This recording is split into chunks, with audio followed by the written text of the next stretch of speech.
नमस्कार दोस्तों, स्वागत है आपका राजंस कैरियर प्राइवेट लिमिटेड के ऑफिशियल यूट्यूब चैनल पर। मैं हूं शशिधर पांडे और आज हम यहां पर इतिहास की जो प्रश्नोत्तरी श्रृंखला है उस प्रश्नोत्तरी श्रृंखला के अगले भाग को देखने जा रहे हैं। तो आइए शुरू करते हैं आज की इस प्रश्नोत्तरी श्रृंखला को। सबसे पहला जो प्रश्न है आज हमारे सामने वो ये है कि निम्नलिखित में से कौन सी प्राचीनतम स्मृति है। ये चार अलग अलग धार्मिक किताबों का यहाँ पर नाम दिया हुआ है। इनमें से आपको ये बताना है कि वो कौन सा ग्रंथ है जो प्राचीनतम स्मृति माना जाता है।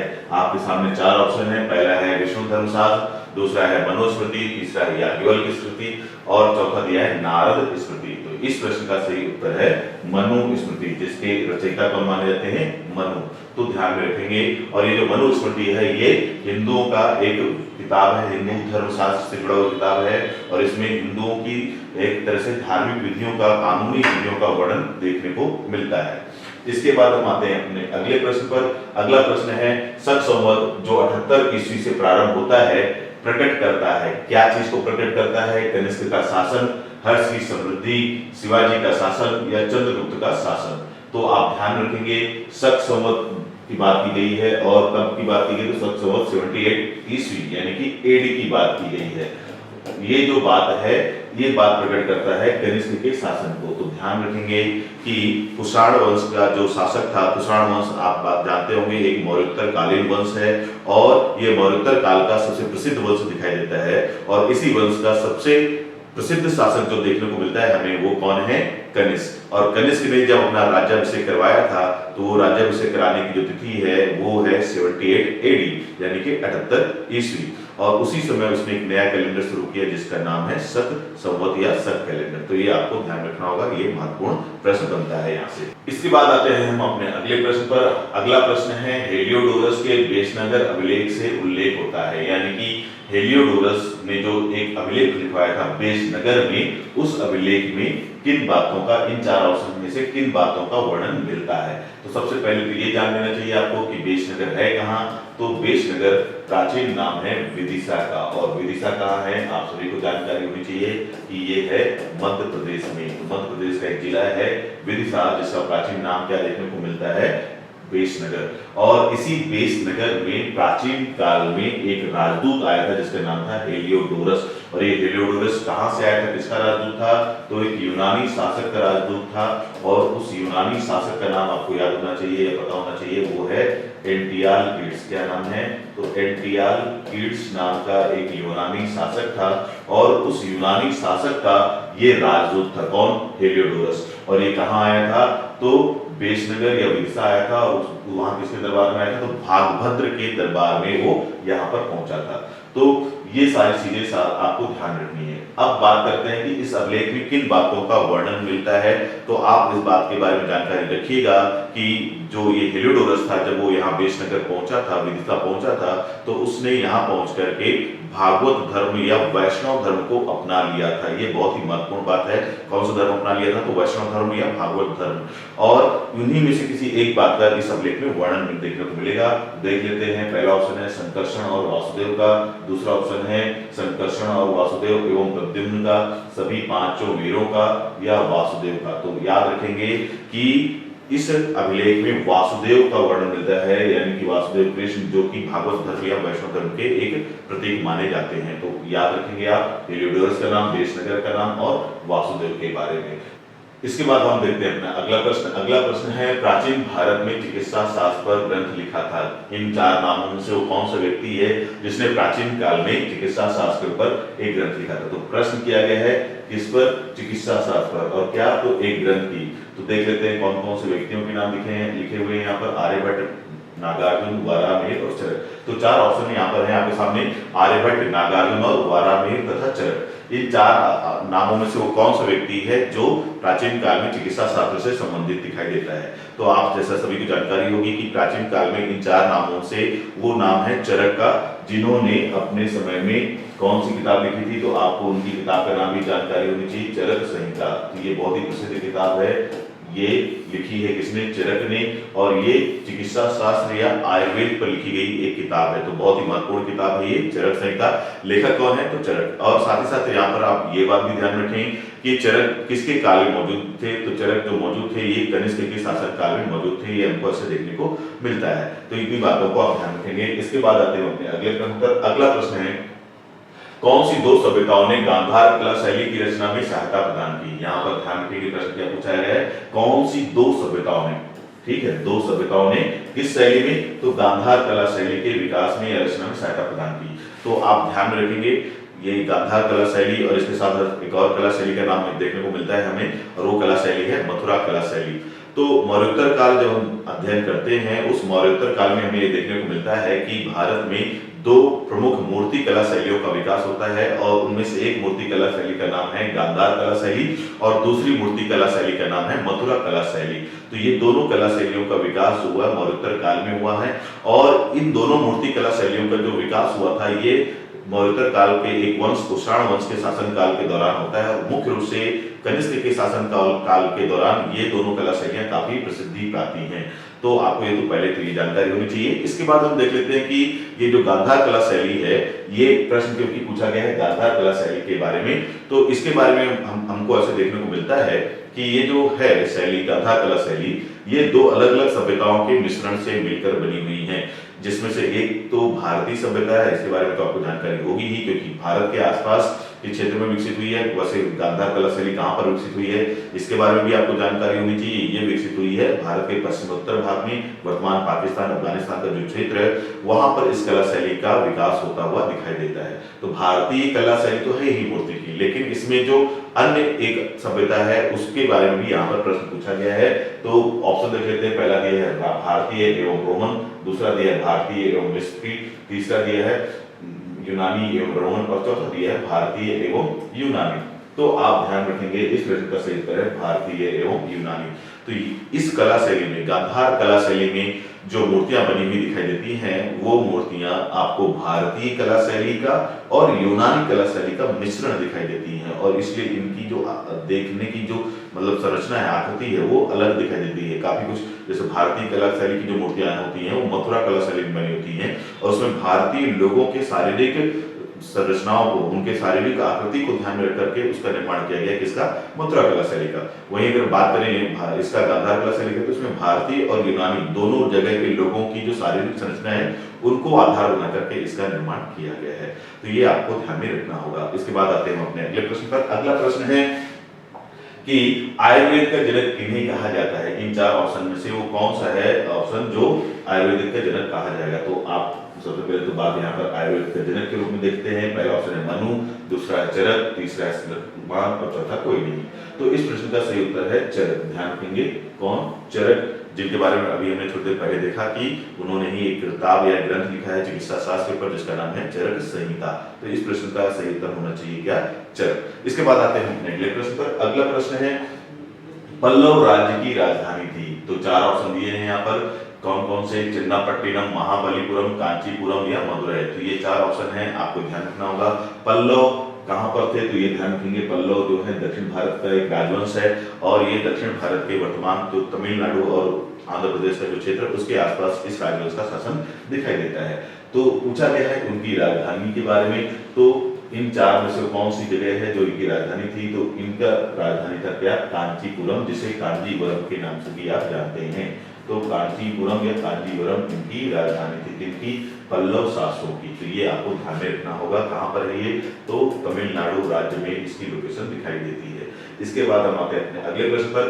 अगला प्रश्न है कांचीपुरम निम्नलिखित में से किस राज्य में स्थित है? जैसा कि मैंने थोड़ी देर पहले ही बताया, कांचीपुरम कहाँ स्थित है? तो तमिलनाडु में स्थित है। तो इस प्रश्न का सही उत्तर क्या होगा?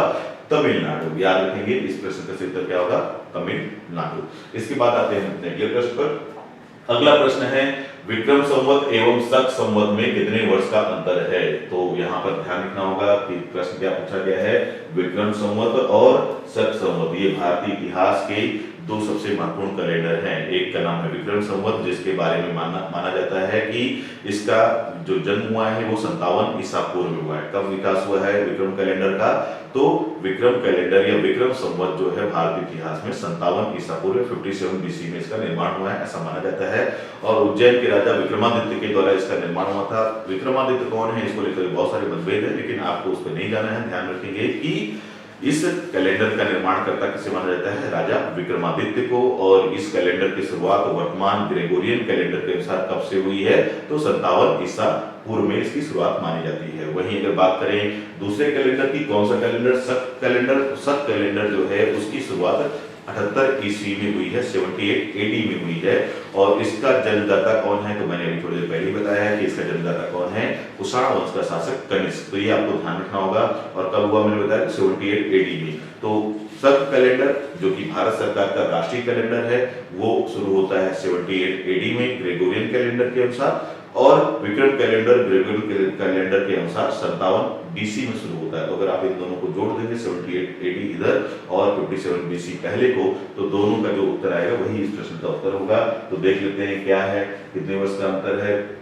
तो विक्रम संवत और शक संवत में कितने वर्ष का अंतर है? तो पहला ऑप्शन वही 57 वर्ष, दूसरा 68 वर्ष, तीसरा 135 वर्ष, चौथा है 240 वर्ष। तो आप इनको जोड़ेंगे तो इस प्रश्न का उत्तर आएगा 135 वर्ष का अंतर हमें दिखाई देता है। अगला प्रश्न है कि कनिष्क की राजधानी थी। 4 ऑप्शन दिए यहाँ पे सामने, अमरावती, कन्नौज, मथुरा या पेशावर। तो इन चारों में से आपको बताना है कि वो कौन सी जगह थी जो जिसे कनिष्क ने अपनी राजधानी के रूप में विकसित किया था। सबसे पहले तो बात किसकी की जा रही है? तो कनिष्क की।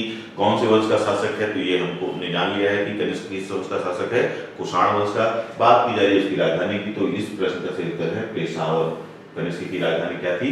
पेशावर। और ये पेशावर कहाँ है? तो वर्तमान में इसकी लोकेशन कहाँ दिखाई देती है? हमें पाकिस्तान में दिखाई देती है। तो ये आपको ध्यान में रखना होगा, किसकी राजधानी? कनिष्क की राजधानी। इसके बाद आते हैं अपने अगले प्रश्न पर। अगला प्रश्न है कुषाण वंश का प्रसिद्ध शासक कौन था? 4 ऑप्शन दिए हैं, कनिष्क, बिंदुसार, हर्षवर्धन और पृथ्वीराज चौहान। तो इसके बारे में बार-बार चर्चा हो चुकी है। कौन है? कनिष्क है। किस वंश का? कुषाण वंश का। तो कुषाण वंश का सबसे प्रसिद्ध शासक कौन दिखाई देता है? कनिष्क। ये आप ध्यान में रखेंगे। इसके बाद आते हैं अपने अगले प्रश्न पर। अगला प्रश्न है किसने बड़े पैमाने पर स्वर्ण मुद्रा या सोने की मोहर चलाई थी? 4 ऑप्शन है आपके सामने, ग्रीक वासियों ने, मौर्यों ने, कुषाण शासकों ने या सुन्नों ने। तो इस प्रश्न का सही उत्तर आपको बताना होगा कि कौन है। तो इस प्रश्न का सही उत्तर है कि सबसे ज्यादा शुद्ध सोने के सिक्के या सर्वाधिक स्वर्ण मुद्राएं किसने चलाई थे? तो इस प्रश्न का सही उत्तर है कुषाण शासकों ने।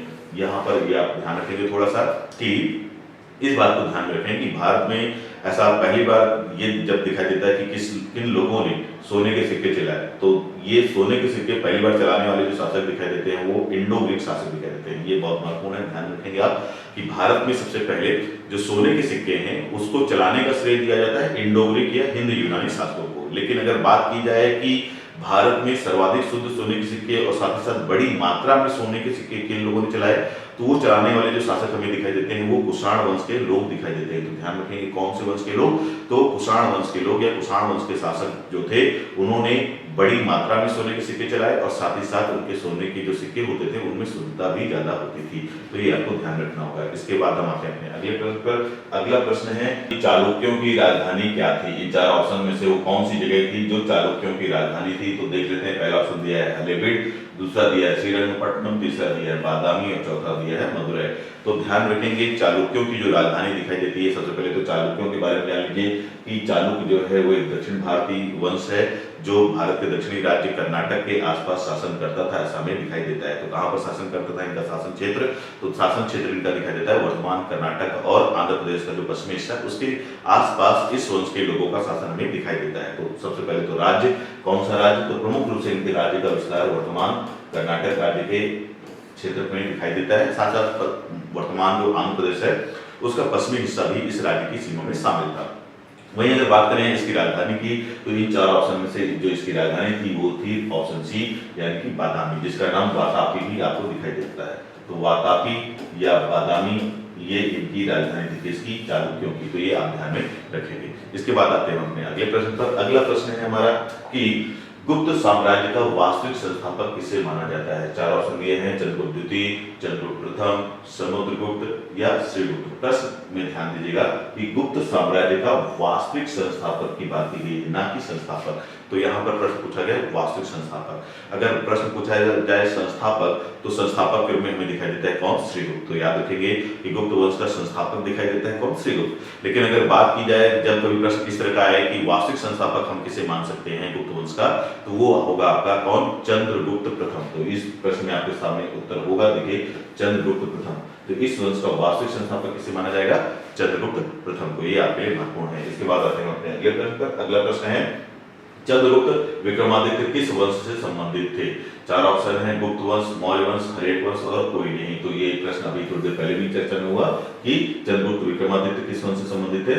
गुप्त वंश से। अब यहाँ पर ध्यान रखेंगे चंद्रगुप्त विक्रमादित्य कौन से वंश से संबंधित है, ये तो हमने जान लिया है गुप्त वंश से संबंधित है, लेकिन वो कौन से नंबर के चंद्रगुप्त हैं जिन्हें गुप्त, जो कि गुप्त वंश के हैं, जिन्हें विक्रमादित्य की उपाधि दी गई है। तो ये ज्यादा महत्वपूर्ण है आपके लिए जानना। तो जो गुप्त वंश के चंद्रगुप्त द्वितीय हुए हैं, जो शासक जिनका नाम था चंद्रगुप्त द्वितीय, जिसे इतिहास की किताबों में जिन्हें कहा जाता है, उन्होंने ही विक्रमादित्य की उपाधि धारण की थी। तो याद रखना होगा कि गुप्त वंश के शासक चंद्रगुप्त द्वितीय ने विक्रमादित्य की उपाधि धारण की थी। ये एक महत्वपूर्ण तथ्य है जिसे आप ध्यान में रखेंगे। आइए बढ़ते हैं अगले प्रश्न पर। अगला प्रश्न है गुप्त वंश का संस्थापक था चंद्रगुप्त प्रथम, चंद्रगुप्त द्वितीय, श्रीगुप्त या कुमारगुप्त? तो यहाँ पर सिर्फ संस्थापक की बात की गई है, तो इस प्रश्न का सही उत्तर होगा कौन? श्रीगुप्त। इसके बाद हम देखते हैं अपने अगले प्रश्न को। अगला प्रश्न है भारत का नेपोलियन किसे कहा जाता है? चार ऑप्शन है, चंद्रगुप्त प्रथम, समुद्रगुप्त, विक्रमादित्य या स्तंभगुप्त। तो इस प्रश्न का सबसे पहले तो हमें ये जान लेना चाहिए क्या पूछा गया है। तो भारत का नेपोलियन, तो सबसे पहले तो हमें नेपोलियन के बारे में पता होना चाहिए। नेपोलियन कौन था? तो नेपोलियन फ्रांस का सम्राट था, जिसका पूरा नाम क्या दिखाई देता है? Napoleon Bonaparte. तो नेपोलियन जिसका सरनेम क्या दिखाई देगा आपको? बोनापार्ट। ये आपको ध्यान रखना होगा, नेपोलियन बोनापार्ट। इसे लिटिल कारपोरल के नाम से भी जाना जाता है। किस नाम से जाना जाता है? तो ध्यान रखेंगे लिटिल कारपोरल। इसे, तो ये बात चल रही है किसकी? Napoleon Bonaparte. पूरा नाम है नेपोलियन बोनापार्ट। इसे लिटिल कारपोरल के नाम से भी जाना जाता है। और ये है कौन? तो ये आधुनिक काल में फ्रांस का सम्राट था, जिसके बारे में ऐसा माना जाता है कि उसने जीवन में कोई भी युद्ध नहीं हारा था। जितने भी युद्ध में उसने हिस्सा लिया, लगभग उनमें सभी में उसको विजय मिली। मात्र एक ऐसा युद्ध वाटरलू का युद्ध था जिसमें उसको हार के सामना करना पड़ा। कौन सा युद्ध? तो ऐसा माना जाता है कि वाटरलू का जो युद्ध था, उस युद्ध में ही इसको हार का सामना करना पड़ा था। इसके अलावा जितने भी युद्धों में उसने भाग लिया, लगभग सभी में उसको विजय ही प्राप्त होती है। तो वो एक महान योद्धा माना जाता है, एक प्रसिद्ध योद्धा माना जाता है, एक ऐसा योद्धा माना जाता है जिसने जीवन में कभी भी हार का सामना नहीं किया। और उसके इन गुणों की समानता करते हैं कई इतिहासकार, खासकर जो पश्चिमी इतिहासकार हैं, उसके इस गुणों को ध्यान रख करके भारत के एक गुप्तवंशी शासक की तुलना इससे करते हैं। तो वो कौन सा गुप्तवंशी शासक है, उसी के बारे में हमको यहाँ पर देखना है। चार ऑप्शन दिए हैं, इन चारों में से जो आंसर है वो है समुद्रगुप्त। तो गुप्त वंश का जो शासक समुद्रगुप्त था, उसे भारत का नेपोलियन भी कहा जाता है। ये आप ध्यान रखेंगे। तो यहाँ पर ये दोनों बातें ध्यान रखना है। भारत का नेपोलियन कौन है? तो समुद्रगुप्त। और वास्तव में नेपोलियन कौन था, तो इसके बारे में भी जानकारी होनी चाहिए कि कहाँ का था। तो ये मैंने बताया कि कहाँ से संबंधित था नेपोलियन? फ्रांस से। तो ये आपको ध्यान रखना होगा। इसके बाद बढ़ते हैं हम अपने अगले प्रश्न पर। अगला प्रश्न है भारतीय संस्कृति का स्वर्ण युग। तो इस प्रश्न का मतलब यह है कि इन चारों युगों में से वो कौन सा युग था, या चारों वंशों के शासन काल में से वो कौन सा काल था जिसे भारतीय इतिहास का स्वर्ण युग माना जाता है, माना जा सकता है। तो इस प्रश्न का उत्तर देख लेते हैं। पहले देख लेते हैं कौन कौन से कालों की चर्चा की गई है। तो पहला राजपूत काल, इसके अलावा गुप्त काल, चोल काल और मौर्य काल। तो इस प्रश्न का सही उत्तर होगा गुप्त काल। ध्यान रखेंगे, जो गुप्त काल है उसे प्राय अधिकांश इतिहासकारों द्वारा क्या कहा जाता है? भारतीय इतिहास का स्वर्णकाल, भारतीय संस्कृति का स्वर्णकाल कहा जाता है। लेकिन आप ध्यान रखेंगे कि इसको कहने के पीछे का मुख्य कारण ये है क्योंकि इस काल में, किस काल में? तो गुप्त काल में भारत में कला और साहित्य के क्षेत्र में विशेष प्रगति होती हुई दिखाई देती है। और कला और साहित्य के क्षेत्र में जो विशेष प्रगति हुई है, उसकी वजह से ही इस काल को क्या कहा जा रहा है? गुप्त काल को स्वर्ण काल कहा जा रहा है। कला और साहित्य का मतलब ध्यान रखेंगे कि इस काल में ही आपको भारत में पहली बार मंदिरों का निर्माण होता हुआ दिखाई देता है। और साथ ही साथ इस काल में ही आपको कालिदास जैसे विद्वान भी दिखाई देते हैं, जिन्होंने अनेक तरह के नाटक, महाकाव्य और खंडकाव्य जैसे ग्रंथ लिख करके महान रचनाएं लिखी हैं। तो ये आप ध्यान रखेंगे। इसके बाद हम बढ़ते हैं अपने अगले प्रश्न पर। अगला प्रश्न है कुतुब मीनार के पास स्थित लौह स्तंभ किस राजा ने बनवाया था? चार ऑप्शन है आपके सामने। चंद्रगुप्त द्वितीय, रामगुप्त, स्कंदगुप्त या समुद्रगुप्त। तो आपको पहले तो ये जानकारी होनी चाहिए कि कुतुब मीनार स्थित कहाँ पर है। तो सभी को जानकारी है जहां तक मैं समझता हूं, और वो है कुतुब मीनार कहाँ पर, तो दिल्ली में है। दिल्ली का जो ये महरौली नामक स्थल है, उसी जगह पर ये कुतुब मीनार स्थित है। और ऐसा माना जाता है कि इस कुतुब मीनार के परिसर में कई ऐसे अन्य चीजें भी मौजूद हैं जो हिंदू परंपरा से संबंधित है। कई छोटे छोटे मंदिर हैं। इसके अलावा वहां पर एक विशेष लौह स्तंभ भी स्थित है। प्रश्न उसी से जुड़ा हुआ है, किससे जुड़ा हुआ, लौह स्तंभ। किस, कहां पर ये लौह स्तंभ, तो कुतुब मीनार। और इसमें प्रश्न क्या पूछा गया, किस राजा ने बनवाया था इस लौह स्तंभ को। तो दिल्ली के महरौली में स्थित जो कुतुब मीनार है, उस परिसर में ही हमको एक लौह स्तंभ स्थित दिखाई देता है। और इतिहासकारों का ऐसा मानना है कि ये जो लौह स्तंभ है वो गुप्त वंश के एक शासक से संबंधित है। तो यहाँ पर उसी प्रश्न का आंसर देना है कि वो कौन सा शासक था जिसके बारे में माना जाता है कि उसने ही इस लौह स्तंभ को बनवाया था। ऐसा क्यों माना जाता है कि इस लौह स्तंभ को किसी गुप्त शासक ने बनाया था, क्योंकि उस लौह स्तंभ में एक राजा का नाम उल्लेखित है और उस राजा का नाम है चंद्र। पूरा नाम नहीं लिखा है, बस इतना लिखा है चंद्र नामक राजा ने इसके बारे में इसको बनवाया था। तो उस चंद्र के बारे में जिन बातों का उल्लेख है उसकी तुलना जब इतिहासकार करते हैं तो उन्होंने यही तुलना की है कि हो ना हो ये चंद्र जो है वो चंद्रगुप्त द्वितीय होगा। कौन होगा, चंद्रगुप्त द्वितीय। किस वंश का, तो गुप्त वंश का। तो इस प्रश्न का सही उत्तर क्या होगा, चंद्रगुप्त द्वितीय। चंद्रगुप्त द्वितीय ही वह व्यक्ति है जिसने क्या बनवाया है, तो इस लौह स्तंभ को बनवाया है, लिखवाया है इसको। और इसकी खास बात आप सभी को पता ही है कि इसकी खास बात क्या है कि इस लौह स्तंभ में आज तक जंग नहीं लगा है। ये इसकी सबसे महत्वपूर्ण विशेषता है कि आज भी ये जंग रहित है, जंग नहीं लगा है। इसके बाद हम बढ़ते हैं अपने अगले प्रश्न की ओर।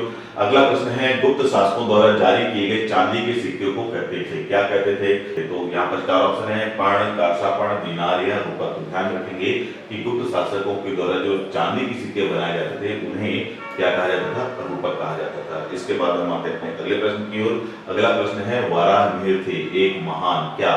तो यहाँ पर चार ऑप्शन है, क्या, एक महान कवि, दार्शनिक, खगोलविद या ज्योतिषी। तो ध्यान रखेंगे वराहमिहिर जो थे एक क्या थे, महान खगोलविद थे। और ये कौन थे, तो ध्यान, जैसा कि आप जान ही चुके हैं कि क्या थे, खगोलविद या खगोल शास्त्री, यानी कि खगोल विज्ञान से जुड़े हुए व्यक्तित्व थे ये। और ये किस काल में मौजूद थे, तो ये भी आपके लिए महत्वपूर्ण है कि ये गुप्त काल में मौजूद थे और गुप्त शासक चंद्रगुप्त द्वितीय के 9 रत्नों में से एक थे। तो ध्यान रखेंगे क्या थे ये, तो गुप्त वंश के शासक चंद्रगुप्त द्वितीय विक्रमादित्य के 9 रत्न थे और उन 9 रत्नों में से एक रत्न कौन थे, वराहमिहिर भी संबंधित थे। तो आप ध्यान रखेंगे इनका नाम कौन, वराहमिहिर। और क्षेत्र क्या है इनका, खगोल शास्त्र या खगोल विज्ञान। इसके बाद हम आते हैं अपने अगले प्रश्न की ओर। हर्षवर्धन ने शासन किया था, कब किया था, चार ऑप्शन दिए हैं, 8वीं शताब्दी, 9वीं शताब्दी, 7वीं शताब्दी या कोई नहीं।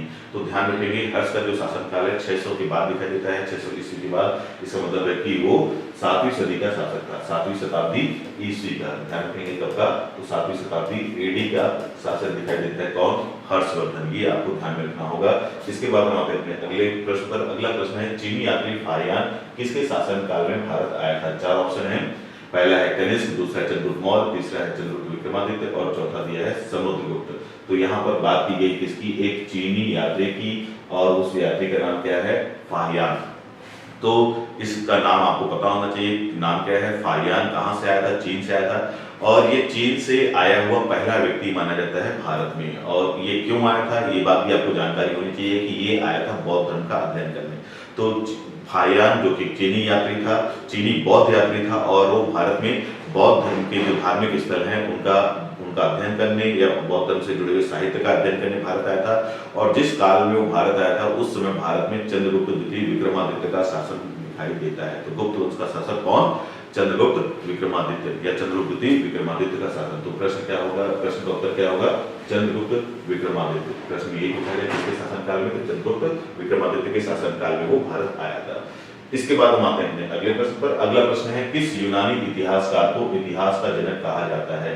तो यहाँ पर पहले तो ये भी जान लीजिए कि जो भी इतिहास का जनक है वो कहाँ का है, यूनान का है। प्रश्न पूछा गया है इतिहास का जनक या इतिहास विषय का जनक एक तरह से। तो चार ऑप्शन है, आर्किमिडीज, हेरोडोटस, यूक्लिड या हिप्पोक्रेट्स। तो याद रखेंगे इस प्रश्न का सही उत्तर है हेरोडोटस। वो व्यक्ति हैं जो कि यूनान से संबंधित हैं और इन्हें ही इतिहास विषय का जनक माना जाता है। इसके बाद हम आते हैं अपने अगले प्रश्न पर। अगला प्रश्न है, चीनी यात्री वेनसांग ने निम्नलिखित में से किसके शासनकाल में भारत का दौरा किया था? अशोक, चंद्रगुप्त मौर्य, हर्षवर्धन या विक्रमादित्य? तो ध्यान रखेंगे वेनसांग के बारे में पूछा गया है, तो वेनसांग को जान लीजिए। वेनसांग चीन से आया हुआ एक बौद्ध यात्री था। सबसे पहला बौद्ध यात्री हमने अभी देखा ही कौन था, वो था फाहियान, जो कि चंद्रगुप्त द्वितीय विक्रमादित्य के शासनकाल में भारत आया था। और दूसरा बौद्ध यात्री या जो दूसरा बौद्ध चीनी यात्री जो भारत आया वो कौन दिखाई देता है? वेनसांग। तो नाम याद रखेंगे, भारत आने वाला दूसरा चीनी बौद्ध यात्री है वेनसांग। और इसे इसके गुणों के आधार पर यात्रियों में राजकुमार भी कहा जाता है। ये प्रश्न भी कभी कभी आता है। और यहाँ पर प्रश्न ये पूछा गया है कि ये किसके शासनकाल के दौरान भारत आया था? तो ये आया था वर्धन वंश या पुष्यभूति वंश के शासक हर्षवर्धन के शासनकाल में। तो ये इंपॉर्टेंट है, ध्यान रखेंगे। तो प्रश्न का उत्तर क्या होगा? हर्षवर्धन, ये आपके लिए उत्तर है। इसके बाद हम बढ़ते हैं अगले प्रश्न की ओर। अगला प्रश्न है, किस बौद्ध संत और चीन से भारत आए तीर्थयात्री ने बौद्ध धर्म की पवित्र रचनाओं का अनुवाद संस्कृत से चीनी भाषा में किया था? तो चार ऑप्शन यहाँ पर हैं। पहला है फाहियान, दूसरा वेनसांग, तीसरा आई चिंग और चौथा है दोसो। अब यहाँ पर एक बात और जान लीजिए कि भारत में कई सारे बौद्ध यात्री आए हैं, लेकिन सबसे पहला जो आया था वो मैंने बताया आपको फाहियान, दूसरा दिखाई देता वेनसांग और तीसरा जो व्यक्ति भारत आया था वो था कौन? इत्सिंग, या उसी को यहाँ पर नाम दिया गया आई चिंग। तो इत्सिंग क्या नाम मिलता है इसका? अधिकांश किताबों में इसको इत्सिंग लिख करके दिखाया गया है। तो इत्सिंग जिसे यहाँ पर आई चिंग लिख कर दिखाया गया, दोनों सही है, आई चिंग भी सही है या इत्सिंग भी सही है। प्रश्न के रूप में कुछ भी हो सकता है, आप ध्यान रखेंगे। और ये जो इत्सिंग था ये 7वीं 8वीं शताब्दी के आसपास भारत आया था और इसने ही ये काम किया था। क्या काम किया था? तो इसने अनेक बौद्ध धर्म के ग्रंथों का संस्कृत भाषा से चीनी भाषा में अनुवाद किया था। तो ये ध्यान रखेंगे, ये कार्य करने वाला व्यक्ति कौन है? आई चिंग या इत्सिंग। इसके बाद हम बढ़ते हैं अपने अगले प्रश्न की ओर। अगला प्रश्न है, इनमें से कौन राजा हर्षवर्धन के समय की जानकारी के लिए सबसे अच्छा स्रोत है? भवभूति, हरसेन, कलहण या बाणभट्ट? ये चारों व्यक्तित्वों के नाम है, ये चार अलग अलग व्यक्ति हैं। इनमें से वो कौन सा व्यक्ति है जो हर्षवर्धन के बारे में हमें जानकारी देता है? तो वो है बाणभट्ट। ये कौन है बाणभट्ट? तो ये है हर्षवर्धन का दरबारी कवि। हर्षवर्धन का दरबारी कवि कौन है? बाणभट्ट। और इसने ही इसके ऊपर हर्ष चरित्र लिखा हुआ है और उस हर्ष चरित्र नामक ग्रंथ में हर्ष के बारे में लगभग संपूर्ण जानकारी देता हुआ दिखाई देता है कौन? बाणभट्ट। तो ये ध्यान रखेंगे, हर्षवर्धन के का दरबारी कवि कौन? बाणभट्ट। और इसने इसके ऊपर एक किताब लिखी है हर्ष चरित्र। तो ये ध्यान रखेंगे। इसके बाद हम बढ़ते हैं अगले प्रश्न की ओर। अगला प्रश्न है, कन्नौज के हर्ष के समय में निम्नलिखित में से कौन बंगाल का समकालीन राजा था? तो इस प्रश्न का मतलब ये है कि जब कन्नौज में, कहां पर? कन्नौज में। तो आप ये ध्यान रखेंगे कन्नौज कहाँ है? तो वर्तमान समय में इसकी लोकेशन उत्तर प्रदेश में दिखाई देती है और ये राजधानी थी किसकी? हर्षवर्धन की। तो जब कन्नौज पर शासन कर रहा था कौन? हर्षवर्धन, जिसे एक तरह से भारत का अंतिम हिंदू शासक भी कई लोग एक्सेप्ट करते हैं, कई इतिहासकार हर्षवर्धन को अंतिम हिंदू शासक मानते हैं। तो जब भारत में शासन कर रहा था कौन? हर्षवर्धन, और उसकी राजधानी थी कन्नौज। तो ये प्रश्न ये पूछना चाह रहा है कि उसके समकालीन बंगाल का शासक कौन दिखाई देता है? कहाँ का शासक? बंगाल का। तो चार ऑप्शन है, शशांक, ध्रुवसेन, पुलकेशिन द्वितीय और भास्कर वर्मन। तो इस प्रश्न का सही उत्तर है शशांक। शशांक वह व्यक्ति है जो इसके समय में ही, किसके समय में? हर्षवर्धन के समय में ही समकालीन था, उसी समय ये मौजूद था। इसके बाद हम आते हैं अगले प्रश्न की ओर। अगला प्रश्न है, कामरूप किसका प्राचीन नाम है? बंगाल का, बिहार का, उड़ीसा का, असम का? चार ऑप्शन है, अलग अलग राज्यों के नाम है ये। तो प्रश्न पूछा है कामरूप के बारे में। तो कामरूप जो है पुराना नाम है किसका?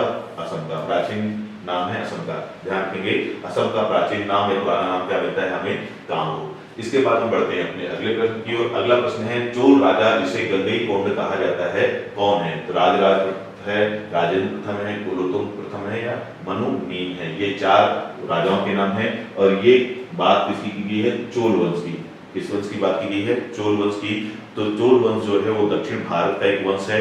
दक्षिण भारत का जो वर्तमान तमिलनाडु राज्य है ये उस क्षेत्र पर शासन करता था और ये एक संगमकालीन वंश है। आप सभी को पता है संगम काल में तीन वंश दिखाई देते हैं प्रमुख रूप से। कौन कौन से? चेर वंश, पांड्य वंश और इसके अलावा चोल वंश। तो चोल, चेर और पांड्य ये दक्षिण भारत के वंश दिखाई देते हैं जिनके बारे में संगम इतिहास हमको देखने को मिलता है।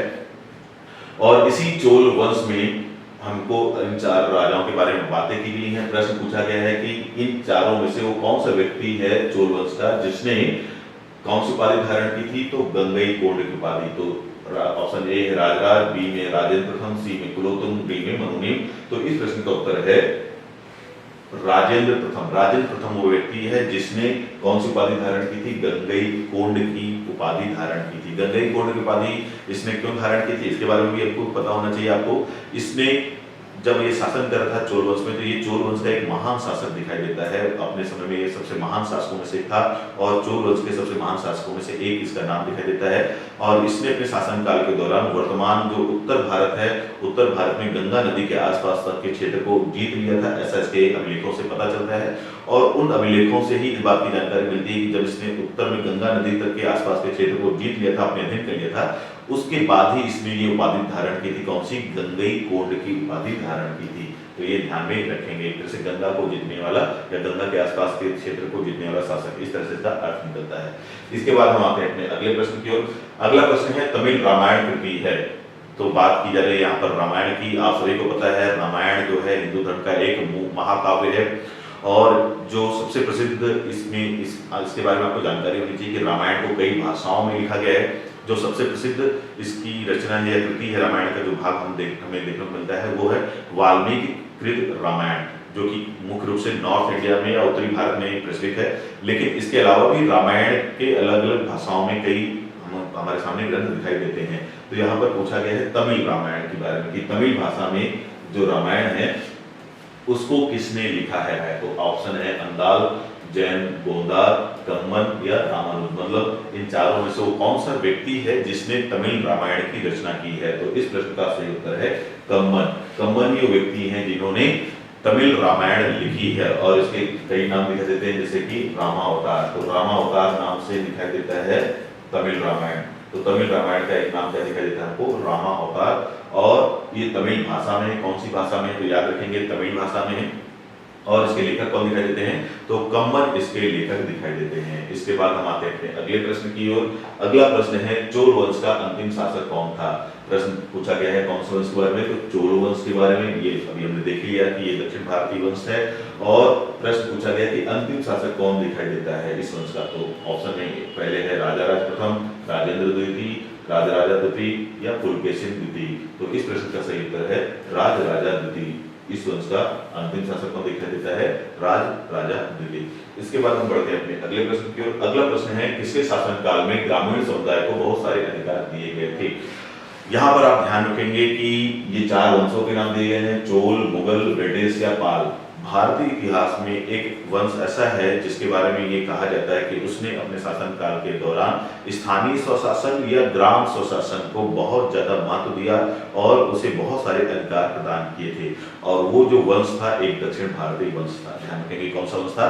तो एक दक्षिण भारत वंश था और यहाँ पर वो दक्षिण भारतीय वंश कौन सा है? चोल। चोल शासक ऐसे शासक दिखाई देते हैं जिन्होंने स्थानीय स्वशासन को महत्व प्रदान किया और ग्रामीण प्रशासन को महत्व देते हुए उन्हें बहुत सारे अधिकार दिए थे अपना शासन चलाने के लिए। तो ये आपको ध्यान रखना है।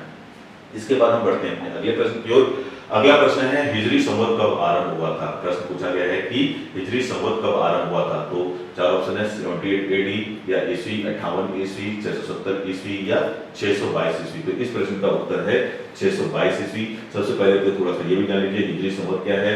तो हिजरी संवत एक इस्लामिक संवत है या इस्लामिक कैलेंडर है। ध्यान रखेंगे दुनिया में जितने भी मुसलमान हैं उनके लिए जो मुख्य धार्मिक कैलेंडर है वो कौन सा है? हिजरी संवत या हिजरी कैलेंडर ही है। इस्लाम धर्म के जितने भी धार्मिक त्योहार आते हैं तय होते हैं इसी कैलेंडर के आधार पर तय होते हैं। और इस कैलेंडर का जो शुरुआत होने का तिथि है वो ग्रेगोरियन कैलेंडर के अनुसार वो तिथि है 622 ईस्वी। और ये शुरू कब हुआ था? तो इसके बारे में भी आपको जानकारी होनी चाहिए। ये शुरू हुआ था पैगंबर मोहम्मद हजरत साहब, जो इस्लाम के संस्थापक हैं, पैगंबर हैं, पैगंबर मोहम्मद हजरत साहब, जब वो मक्का छोड़ करके कहाँ गए थे? मदीना। तो मक्का छोड़ करके मदीना जाने की याद में ही एक नया कैलेंडर शुरू किया गया इस्लाम में और उस कैलेंडर का नाम है हिजरी कैलेंडर, जिसकी तिथि है ग्रेगोरियन कैलेंडर के अनुसार 622 ईस्वी। तो ये आप ध्यान रखेंगे। इसके बाद हम बढ़ते हैं अपने अगले प्रश्न की ओर। अगला प्रश्न है पश्चिम भारत में चालुक्य साम्राज्य के बाद किसका साम्राज्य आया? ऑप्शन में चार ऑप्शन है चोल, काकतीय, पल्लव और राष्ट्रकूट। प्रश्न पूछा गया चालुक्य साम्राज्य के बाद कहां पर? तो पश्चिम भारत में। कहां पर? पश्चिम भारत में। तो चालुक्य वंश एक ऐसा वंश दिखाई देता है प्राचीन काल का जो भारत के पश्चिमी और दक्षिणी दोनों भागों में इसका विस्तार दिखाई देता है। यहाँ पर पश्चिम दिया हुआ तो ध्यान रखेंगे, तो चालुक्य वंश का जो क्षेत्र है वो पश्चिम और दक्षिण दोनों क्षेत्रों में फैला हुआ दिखाई देगा आपको। और प्रश्न में पूछा गया है कि इनके पतन के बाद, मतलब भारत में चालुक्य वंश के पतन के बाद उनका स्थान किस वंश के शासकों ने लिया। तो इस प्रश्न का सही उत्तर है राष्ट्रकूट वंश के शासकों ने लिया। तो जब चालुक्यों का पतन हो जाता है उसके बाद राष्ट्रकूट वंश के शासकों का उदय होता है और ये उनका स्थान लेते हैं और ये उतने ही महान शासक सिद्ध होते हैं जितने कि ये हुआ करते थे। इसके बाद हम आते हैं अपने अगले प्रश्न की ओर। अगला प्रश्न है राष्ट्रकूट वंश को निम्नलिखित में से किसके द्वारा उखाड़ फेंका गया था। चार ऑप्शन है आपके सामने। राजा जयसिंह, पहला ऑप्शन दिया है राजा जयसिंह, दूसरा है पुलकेशिन द्वितीय, तीसरा दिया है विक्रमादित्य षष्ठ और चौथा दिया है तैलप द्वितीय। तो ध्यान रखेंगे कि इसको उखाड़ा था किसने, राष्ट्रकूट वंश को निम्नलिखित में से किसने उखाड़ा था। तो इस प्रश्न का उत्तर है तैलप द्वितीय। ध्यान रखेंगे किसने उखाड़ा था, तो तैलप द्वितीय वो शासक दिखाई देता है जिसने राष्ट्रकूट वंश को उखाड़ करके फेंक दिया था। पंजाब के हिंदुशाही राजवंश को किसने स्थापित किया था। चार ऑप्शन है वसुमित्र, कल्लर, जयपाल या महिपाल ने। तो इस प्रश्न का सही उत्तर है कल्लर ने। किस वंश की बात की गई है, तो पंजाब का हिंदुशाही राजवंश। तो ध्यान रखेंगे पंजाब का एक हिंदुशाही राजवंश दिखाई देता है और जिसने पंजाब पर शासन किया था और उस राजवंश को स्थापित करने वाला जो व्यक्ति दिखाई देता है वो कौन दिखाई देता है, कल्लर। तो ये आपके लिए महत्वपूर्ण साबित हो सकता है। इसके बाद हम आते हैं अगले प्रश्न पर। अगला प्रश्न है किसके फलस्वरूप 5वीं शताब्दी ईस्वी में गुप्त साम्राज्य का पतन हुआ। मतलब यहाँ पर चार ऑप्शन दिए हैं, चालुक्य के छापों के, ग्रीक आक्रमण के, गोंड आक्रमण के या पल्लव छापों के। तो प्रश्न में ये पूछा गया है कि निम्नलिखित में से कौन सी घटना थी जिसकी वजह से प्राचीन काल का एक महान राजवंश, कौन सा वंश, तो गुप्त वंश, उसका पतन हो जाता है। तो गुप्त वंश के पतन के पीछे जो मुख्य कारण इतिहासकारों द्वारा माना जाता है वो ये माना जाता है कि इनके ऊपर घोड़ों का आक्रमण शुरू हुआ था। जब ये शासन कर रहे थे, आप सभी को पता होगा कि गुप्त शासक स्कंदगुप्त, कौन, तो स्कंदगुप्त वो एक शासक दिखाई देता है जिसका घोड़ों से आमना सामना हुआ था और उसने घोड़ों को प्रारंभ में पराजित भी किया था। ध्यान रखेंगे स्कंदगुप्त ने प्रारंभ में घोड़ों को पराजित किया था, लेकिन बार बार घोड़ों के हो रहे आक्रमण के चलते ये जो गुप्त साम्राज्य है कमजोर पड़ जाता है और कमजोर पड़ने की वजह से बाद में इसका पतन हो जाता है। तो इस प्रश्न का सही उत्तर क्या होगा, घोड़ों के आक्रमण की वजह से ही धीरे धीरे करके गुप्त साम्राज्य का पतन हो जाता है। इसके बाद हम बढ़ते हैं अपने अगले प्रश्न की ओर। अगला प्रश्न है किस चोल राजा ने श्रीलंका पर कब्जा किया था। चार ऑप्शन है आदित्य प्रथम, राजराज प्रथम, राजेंद्र प्रथम या विजयालय। तो ध्यान रखेंगे बात किसी गई है चोल राजा की। तो चोल जो राजा थे वो उन चोल राजाओं के बारे में बहुत महानता की बात यही है कि उन्होंने श्रीलंका तक के क्षेत्र को भी अपने अधीन कर लिया था। सिंघल द्वीप जिसे प्राचीन में कहा जाता था। तो श्रीलंका का प्राचीन नाम आपको पता होना चाहिए, क्या है, सिंघल द्वीप। और उस सिंघल द्वीप को जिसे आज हम श्रीलंका कहते हैं, इसको सबसे पहले जीता था किसने, तो चोल शासक राजराज प्रथम ने। ध्यान रखेंगे जीतने वाला पहली बार किसने जीता था, तो राजराज प्रथम ने। लेकिन इस श्रीलंका को, इस सिंघल द्वीप को पूरी तरह से अपने कब्जे में लेने वाला व्यक्ति कौन है, राजेंद्र प्रथम। तो इस प्रश्न का उत्तर कौन होगा, राजेंद्र प्रथम। तो प्रश्न यही पूछा गया है कि कब्जा किसने किया था। तो दो अलग अलग बातें हैं। तो सबसे पहले तो ये समझ लीजिए कि चोल जो राजवंश था वो कहाँ था, तो दक्षिण भारत में था। कहाँ पर था, तो वर्तमान दक्षिण भारतीय राज्य तमिलनाडु के आसपास इसका विस्तार था। और इस राजवंश में दो ऐसे शासक हुए, महान शासक, जिन्होंने अपनी महानता से अपना नाम दर्ज किया है इतिहास में। उनमें से एक है राजराज और दूसरा है कौन, राजेंद्र प्रथम। तो इसमें से जो राजराज प्रथम था इसने ही क्या किया था, इसने श्रीलंका तक के क्षेत्र को जीत लिया था। यानी कि श्रीलंका के कुछ हिस्सों को इसने क्या किया था, विजित कर लिया था।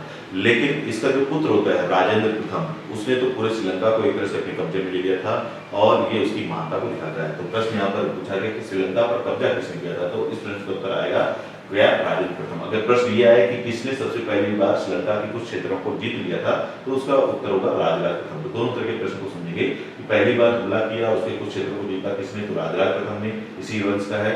और फिर दोबारा आक्रमण करके संपूर्ण श्रीलंका पर एक तरह से कब्जा कर लेता है कौन, राजेंद्र प्रथम। तो ये दोनों पिता पुत्र दिखाई देते हैं और ये महान पिता पुत्र की जुड़ी इतिहास में दिखाई देती है। इसके बाद आते हैं अपने अगले प्रश्न की ओर। अगला प्रश्न है भारतीयों के लिए महान सिल्क मार्ग किसने आरंभ किया था। किसकी बात की जा रही है, सिल्क मार्ग की। तो आप ध्यान रखेंगे सिल्क मार्ग या सिल्क रूट जो है वो प्राचीन काल में चाइना से पश्चिमी एशिया या यूरोप तक जाता था। चाइना प्राचीन काल से ही दुनिया में सिल्क या रेशम का, इसको आप रेशम मार्ग बोल सकते हैं। तो चाइना जो है दुनिया में प्राचीन काल से ही सिल्क या रेशम का सबसे बड़ा व्यापारी रहा है, विक्रेता रहा है और ये प्राचीन काल में भी आपको दिखाई देता है। तो इस काल में भारत के उत्तरी भाग से एक मार्ग जाता था जिसे सिल्क मार्ग या सिल्क रूट कहा जाता था, हिंदी में रेशम मार्ग भी आप कह सकते हैं। और ये चाइना से जो भी सिल्क बनता था उस सिल्क को इसी रास्ते से पश्चिमी एशिया और यूरोप तक पहुंचाया जाता था। तो जब भारत में ये चीजें हो रही थी, मतलब प्राचीन काल में सारी घटनाएं चल रही थी, चाइना से यूरोप तक और पश्चिम एशिया तक सिल्क का व्यापार हो रहा था, उसी समय प्राचीन काल में कुषाण वंश का जो शासक था कनिष्क, उसने इस सिल्क मार्ग पर, इस सिल्क रूट पर, रेशम मार्ग पर नियंत्रण स्थापित कर लिया। तो ध्यान रखेंगे कि प्राचीन काल में इस सिल्क रूट पर या इस रेशम मार्ग पर एक भारतीय राजवंश ने नियंत्रण स्थापित कर लिया था और वो राजवंश यहाँ से बड़ी मात्रा में, मतलब इस रूट से जाने वाले व्यापारियों से बड़ी मात्रा में टैक्स का कलेक्शन किया करता था। तो ये इंपॉर्टेंट है आपके लिए। तो प्रश्न ये पूछा कि भारतीयों के एक महान सिल्क मार्ग किसने आरंभ किया था, तो इस प्रश्न का सही उत्तर क्या होगा, कनिष्क, क्योंकि कनिष्क जो है वो कुषाण वंश का शासक है और इसने ही, कनिष्क ने ही इस सिल्क रूट को अपने नियंत्रण में ले लिया था और यहाँ से जाने वाले व्यापारियों को, कनिष्क को या कुषाण वंश को बड़ी मात्रा में कर चुकाना पड़ता था। तो ये एक महत्वपूर्ण तथ्य है जो आप ध्यान रखेंगे। इसके बाद हम आते हैं अपने अगले प्रश्न की ओर। अगला प्रश्न है, कुषाण काल में सबसे अधिक विकास किस क्षेत्र में हुआ, धर्म, कला, साहित्य या वास्तुकला। तो ध्यान रखेंगे कुषाण काल जो है वो कला के क्षेत्र के लिए जाना जाता है, मतलब इस काल में कला के क्षेत्र में विशेष रूप से विकास होता है। इस क्षेत्र में, कला के क्षेत्र में, तो ये आपको ध्यान रखना होगा। मैंने पहले ही बताया था आपको कि मूर्ति कला की दो शैलियों का विकास होता है, कौन कौन सी, तो गांधार कला शैली और मथुरा कला शैली का विकास इसी काल में हुआ था। किस काल में, तो काल है कुषाण का। इसके बाद अपने अगले प्रश्न पर, अगला प्रश्न है, अशोक द्वितीय के नाम से किसे जाना जाता है। चार ऑप्शन है, समुद्रगुप्त, चंद्रगुप्त मौर्य, कनिष्क या हर्षवर्धन। इनमें में से वो कौन सा शासक है जिसे उसको गुणों के आधार पर, तो प्रश्न ये पूछा गया है अशोक द्वितीय किसे कहा जाता है। तो प्रश्न ये कहना चाह रहा है कि जो चार यहाँ पे नाम दिए गए हैं शासकों के, इन चार शासकों में से वो कौन सा शासक है जो गुणों के आधार पर अशोक की तरह दिखाई देता है, उसमें वही गुण दिखाई देते हैं जो अशोक में हुआ करते थे। तो यहाँ पर पहला नाम है समुद्रगुप्त, इसके अलावा चंद्रगुप्त मौर्य, कनिष्क या हर्षवर्धन।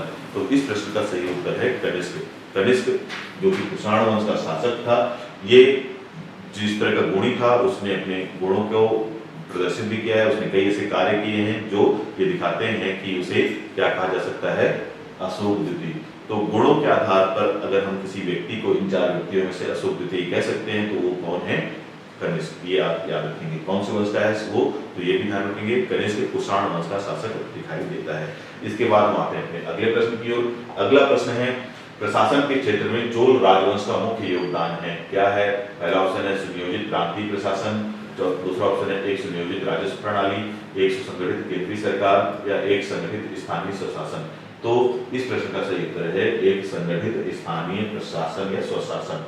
तो ये बात हमने भी थोड़ी देर पहले भी चर्चा की थी कि जो चोल वंश था उसे इस बात का श्रेय दिया जाता है इतिहास में कि उसने स्थानीय स्वशासन या ग्राम प्रशासन को बहुत ज्यादा ध्यान दिया था, बहुत ज्यादा महत्व दिया था और उसे अनेक अधिकार प्रदान किए थे, ये इतिहास में दिखाई देता है। इसके बाद आते हैं अपने अगले प्रश्न की ओर। अगला प्रश्न है, इतिहास में चोल शासक किस प्रकार के प्रशासन की प्रसिद्ध है, केंद्रीय, नगरीय, प्रांतीय, ग्राम प्रशासन। तो ये यही प्रश्न है, एक तरह से ग्राम प्रशासन, ध्यान रखेंगे। इसके बाद आते हैं अगले प्रश्न की ओर। अगला प्रश्न है, पांड्यों का राजनीतिक एवं सांस्कृतिक केंद्र था, वेंगी, मदुरै, कांचीपुरम या महाबलीपुरम। तो ध्यान रखेंगे पांड्यों का जो राजनीतिक केंद्र है वो क्या दिखाई देता है, वो दिखाई देता है आपका मदुरै। तो चोल, चेर और पांड्य, चोल जो है उनका जो एरिया है, थोड़ा ध्यान रखेंगे कि वो वर्तमान तमिलनाडु और आंध्र प्रदेश का दोनों एरिया मिलाकर के वो चोलों का एरिया था। जो पूरी तरह से तमिलनाडु का दक्षिणी भाग है वो पांड्यों के अधीन था। किसके अधीन था, तो पांड्य वंश के शासकों के अधीन था। कौन सा, तमिलनाडु का दक्षिणी हिस्सा। और साथ ही साथ जो वर्तमान केरल राज्य है, केरल राज्य का हिस्सा जो था वो एक तरह से केरल और तमिलनाडु का कुछ हिस्सा वो चेर राजवंश के अधीन था। तो चोल, चेर, पांड्य तीनों समकालीन है, इन तीनों का क्षेत्र भी याद होना चाहिए। चेर का क्षेत्र है वर्तमान केरल और तमिलनाडु का कुछ हिस्सा, तो पांड्यों का हिस्सा है पूरा संपूर्ण दक्षिणी तमिलनाडु, और जो चोलों का हिस्सा है वो वर्तमान आंध्र प्रदेश का दक्षिणी भाग और तमिलनाडु का उत्तरी भाग। ये इस क्षेत्र पर इन तीनों का अलग अलग शासन दिखाई देता है। तो बात की गई है कि पांड्यों का राजनीतिक एवं सांस्कृतिक केंद्र क्या था, तो पांड्यों का जो सांस्कृतिक केंद्र में दिखाई देता है वो कौन सा दिखाई देता है, मदुरै। तो इस प्रश्न का सही उत्तर क्या होगा, मदुरै। इसके बाद आते हैं हम अपने अगले प्रश्न पर। अगला प्रश्न है, किस गुप्त शासक ने आक्रमणकारी घोड़ों से अपने साम्राज्य की सफलतापूर्वक रक्षा की थी? चार ऑप्शन दिए हैं, स्कंदगुप्त, चंद्रगुप्त प्रथम, चंद्रगुप्त द्वितीय या समुद्रगुप्त। तो ध्यान रखेंगे इस प्रश्न का सही उत्तर है स्कंदगुप्त। वह शासक है गुप्त वंश का जिसने घोड़ों से अपने राज्य को घोड़ों से अपने राज्य को बचाने की काफी प्रयास किया था और इसमें इसको काफी कुछ सफलता भी मिली थी। तो सही उत्तर है स्कंदगुप्त। इसके बाद हम बढ़ते हैं अगले प्रश्न की ओर। अगला प्रश्न है, मगध में मौर्यों के ठीक बाद के उत्तराधिकारी कौन थे? मतलब ध्यान रखेंगे कि जब मगध में मौर्यों का पतन होता है, अंतिम मौर्य शासक कौन दिखाई देता है? बृहद्रथ। तो बृहद्रथ की हत्या किसने की थी? ये हमने पहले भी देखा है। हत्या करने वाला व्यक्ति है पुष्यमित्र शुंग, और पुष्यमित्र शुंग जो कि बृहद्रथ का सेनापति ही था, उसने ही उसकी हत्या की थी और उसकी हत्या करने के बाद उसने एक नए राजवंश की स्थापना की और वो राजवंश था कौन सा? शुंग वंश। तो इस प्रश्न का सही उत्तर क्या होगा? शुंग। ध्यान रखिए इस प्रश्न का सही उत्तर क्या होगा? शुंग वो वंश है जिसने मौर्यों के बाद मगध पर अपना नियंत्रण स्थापित कर लिया। इसके बाद आते हैं अगले प्रश्न की ओर। अगला प्रश्न है, पुलकेशिन द्वितीय पराजित हुआ था? चार ऑप्शन है, नरसिंहवर्मन द्वारा, श्री विष्णु द्वारा, महेंद्रवर्मन द्वारा, राजराजा द्वारा। तो सबसे पहले तो बात कर लेते हैं किसके बारे में पूछा गया है, तो पुलकेशिन द्वितीय के बारे में। तो पुलकेशिन द्वितीय जो है वो एक चालुक्य वंशीय शासक है। सबसे पहले तो आप ये ध्यान रखेंगे, और ये चालुक्य वंश का सबसे महानतम शासक दिखाई देता है। कौन? पुलकेशिन द्वितीय। इसने हराया था, प्रश्न ये पूछा जा रहा है। तो इसे हराने वाला शासक है वो है नरसिंहवर्मन द्वारा। कौन है? तो नरसिंहवर्मन प्रथम। पूरा नाम इसका नरसिंहवर्मन प्रथम। तो ध्यान रखेंगे कि चालुक्य वंशीय शासक पुलकेशिन द्वितीय को नरसिंहवर्मन प्रथम के द्वारा पराजित किया गया था। और ये नरसिंहवर्मन प्रथम कौन से वंश का था? तो ध्यान रखेंगे पल्लव वंश का था। तो ये आपको ध्यान रखना होगा। तो एक बार मैं इस बात को पूरा फिर से रिपीट कर देता हूं कि चालुक्य वंशी शासक पुलकेशिन द्वितीय को पल्लव वंश के शासक नरसिंहवर्मन प्रथम के द्वारा पराजित किया गया था। और ये बहुत ही महत्वपूर्ण प्रश्न है, इस पर प्रश्न आता रहता है कि पुलकेशिन द्वितीय को किसने हराया था? तो नरसिंहवर्मन प्रथम ने हराया था। और वो नरसिंहवर्मन प्रथम कौन से वंश से संबंधित है? तो दक्षिण भारत का एक वंश है पल्लव वंश, उससे संबंधित दिखाई देता है कौन? नरसिंहवर्मन प्रथम। इसके बाद आते हैं अपने अगले प्रश्न की ओर। अगला प्रश्न है, पुलकेशिन किस राज्य का राजा था? तो चोल, चालुक्य, मौर्य या गुप्त। तो अभी मैंने पिछले प्रश्न में बताया कि पुलकेशिन द्वितीय जो है वो कौन से वंश का शासक था?